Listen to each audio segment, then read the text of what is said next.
and police departments be doing differently to prevent more of our young men from suffering the same fate? Well, thank you, first of all, for your advocacy and leadership on this issue. And as you know, this is an issue that's created a great deal of pain in our own community. And even as we wait for the independent investigation that we called for to share more about what happened that night, we've been asking what we can do to make sure that there are fewer cases of use of force to begin with, but in particular to tear down that wall of mistrust. One of the things that's very important is to make sure the community is empowered to have a voice over how the policies themselves work. What is the use of force policy? What is the policy on training? How well do officers understand de-escalation? This has been part of our training, but I ask myself every day, what could we have done sooner to prevent this? And we're evaluating what we can do more now.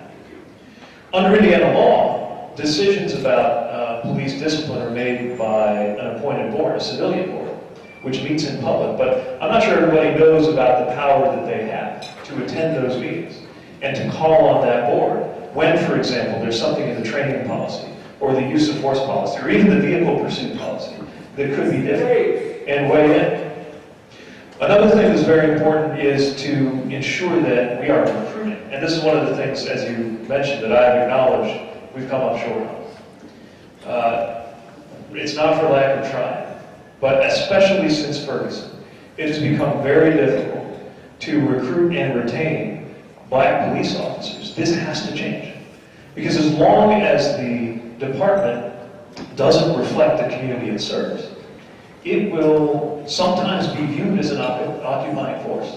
And it has to be a relationship. I want every officer to have the mentality of a city council member, a community problem solver. And many do, but I don't think everyone sees it that way. Another thing that I think, as I look back, I ask how I might have done differently, is to acknowledge immediately that the pain that the community was feeling was not only about what happened that night, it's about all of the pain that has led up to that. And it's easy, especially when you're in office and when folks are upset with you, to get into a defensive crouch when you were confronted with anger. But to understand that that anger is based on pain and that pain is based on fear, and that fear is something very real.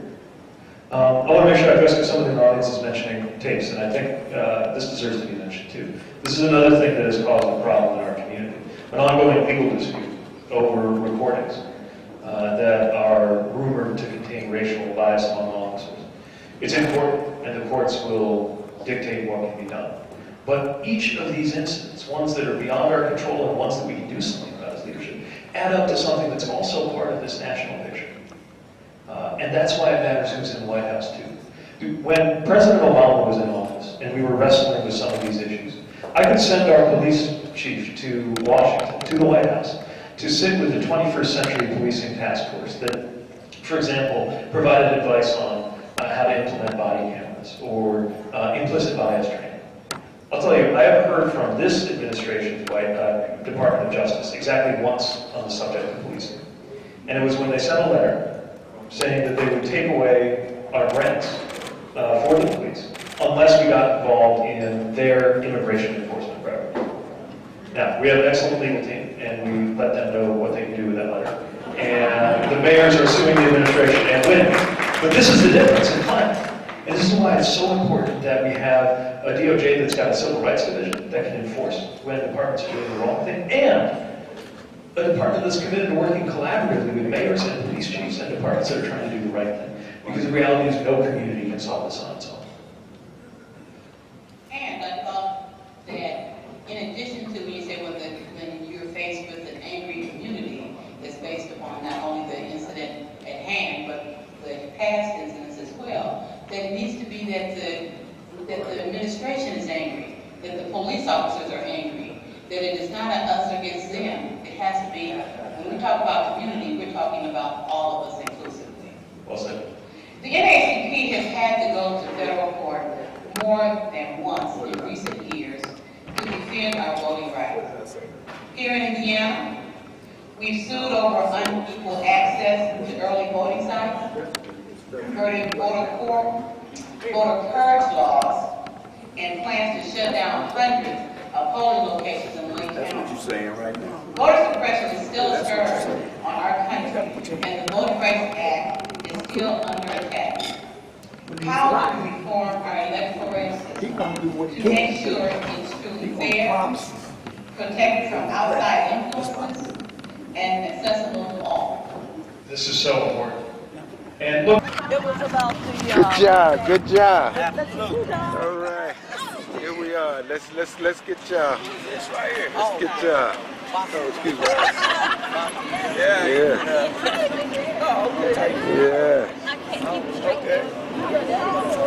That's excellent.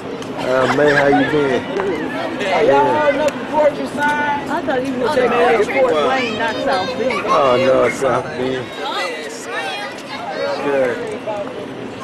All right. All right. Achebe Lateef. Yes, sir. I saw that you asked a question about where were the tapes. Right. He answered. He did. Were you satisfied with his answer? No, that's when they came and got me. And why would they come? What did they say when they came and got you? Well, at first the woman who was the president kept telling me, "This is our house. Don't be doing that." So I just looked at it. The president of what? NAACP here in Indianapolis. Oh, okay. So I sit there for a while, and he finally, I got a message. Asked about the tapes. Okay, what tapes were you speaking about? The tapes up in South Bend. Of And he stopped and answered. Yes, that is a problem. So and so and so and so. But they was on me then, telling me, "Why don't you come on out here? Because you in here making a lot of noise. I understand what you're trying to do, but there's another way you can do it." Well, they always try to downplay the people, and you are the people, and you was questioning, you was trying to hold him accountable. Right. And everybody's got to be held accountable. You are to be applauded for having the courage to stand up and ask that question. Y'all should give that man a hand. Y'all should give that man a hand. Or y'all should give that man a hand. Yeah. Okay. Even the truck is blowing his horn. Now, Y'all ready to hit the beat? Y'all ready to hit the beat? Let's do it. Let's do it. Let's get it cracking. go for it. Let me hear it. Y'all show our band, y'all. Y'all show our new song. Okay, in a minute. I need one. I'll give you that. Okay. Everybody, hey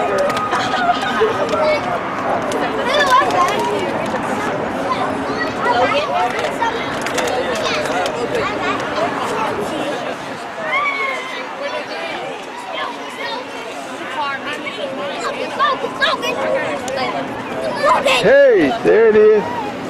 I see you. What's your sign say? Y'all ready, y'all? Let's go. Good. 1, 2, 1, 2. Let's get it.